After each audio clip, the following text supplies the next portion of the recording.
such a big difference between the 14-0 run to close the second quarter and then the way that third quarter went? And no stops. Simple as that. No shot, no stops. It was getting a lot of easy buckets, attacking us, And then offensively in that third quarter, that with Melo in starting in that small lineup, in theory, that's should be one of the better scoring groups. What did you see offensively in that period?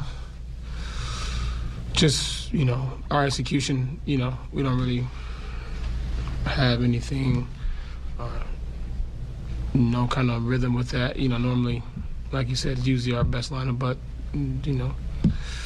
they did a good job of guarding us and, forcing us into some shots. Russ, just beyond being a player on the Lakers, being a Los Angeles native and being on the team, the Lakers team that loses the 4-0 season sweep to the Clippers, what do you make of that? Nothing. Okay. Russ, as you guys try to, snap out of this post-All-Star break, is the challenge that do the problems feel similar, or does it kind of feel like a new set of issues to deal with? Depends on how you look at it. Depends on the game. Depending on the flow. Depending on kind of what's happening, and how we play. It's important. There's stretches where we play the right way, and then there's obviously stretches where we don't. Do you think that the energy and the will to solve this has that stayed the same throughout the year? I guess, at least for me, I can't speak for everybody else. You may have to ask them personally, but. Hey, Russ, what do you do when you go home after a moment like this?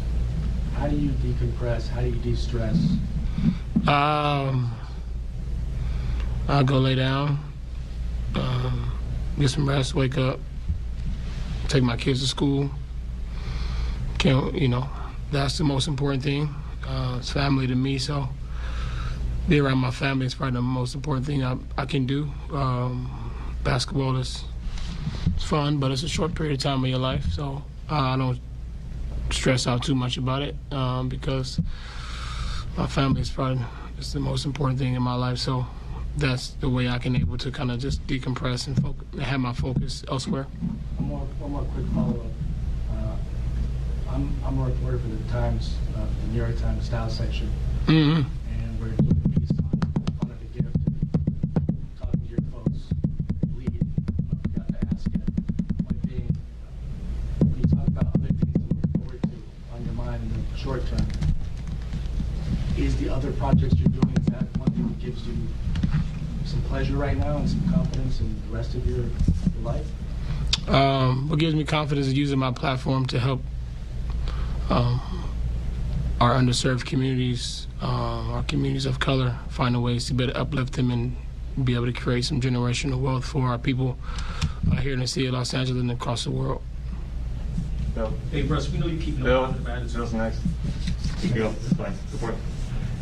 Russ, we know you're keeping a positive attitude coming into each game. But what is your approach going into these games, hearing some of the backlash from some of the critics? Same as it's always been. I've been hearing critics since I was born. Nothing new. Russ, what is the, obviously I know coming home has been a huge success on a personal level, right? Everything you talk about with your kids and your family, understanding how meaningful that is for you, but also knowing that when you conceived getting together with LeBron, AD, you had a vision of what that would look like basketball-wise. Has it been difficult for you to process the fact that it hasn't happened the way you guys envisioned it, and you guys there have been blowouts, there have been boos, there's been everything that, probably everything's the opposite of what you envisioned. Has that been hard for you, especially considering your stature, your credentials, to absorb? What did I envision? I would imagine some wins. You said based on what I envisioned, I want to know what you think I envisioned. You envisioned coming here and winning a championship, or at least being in the Is the season over? It certainly isn't on. Is the season over? No, sir. Thank you. So what did you envision? Since you spoke for me, I want to know what you thought I envisioned. I mean, I've been at every press conference you've had this year, and you've talked about, especially at the beginning, you talked about what this could look like. Obviously, you envisioned a successful season. It, to your point, sure, could still happen, but where you guys are trending right now, it hasn't. I mean, You still answered my question. What did I envision? You said you envisioned this to be a certain way. I want to know what you Did you envision it to look like this? I had no expectations. See, that's why you don't know what I envision. I had no expectations. I come into every situation the same. Last 4 years of me, I've been on different teams 4 times. So my envision of kind of thinking everything gonna be peaches and cream, that's not realistic. That's not life. So for me, I come into every situation, start from ground zero and try to figure it out along the way. I have no expectations of how things will work, how many times I had a ball, what position I'm gonna play. That's literally, I just try to find ways to best help my teammates, and that's about it. Russ, along those lines, have those expectations, you said you establish them as you go, right? And you learn. Try to. How drastically have they shifted? Which part?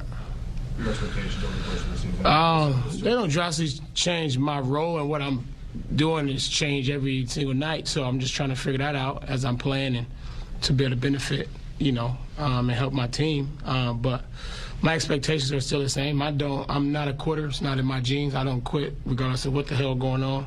I'm a fight and to the end, and then if it don't work, that's cool too. I can live with the results, but I'm never gonna give up or give in because of a little struggle that's happening. This time of the year. Last question will go to Kyle. Russ, you said before that you don't look at the standings and that the team, at this point in the season, the standings shouldn't matter to the team or, shouldn't be the source of motivation. You guys are pretty close to dropping out of the play-in. Is it time to look at it, or if it's not, what can be the source of motivation for this team to kind of turn things around? Right now, just take it one day at a time. You try to find ways to be able to put one win together, one possession together, half, a quarter. And as simple as that. You slowly chip away. And that's it. Thank you, Russell. Yep.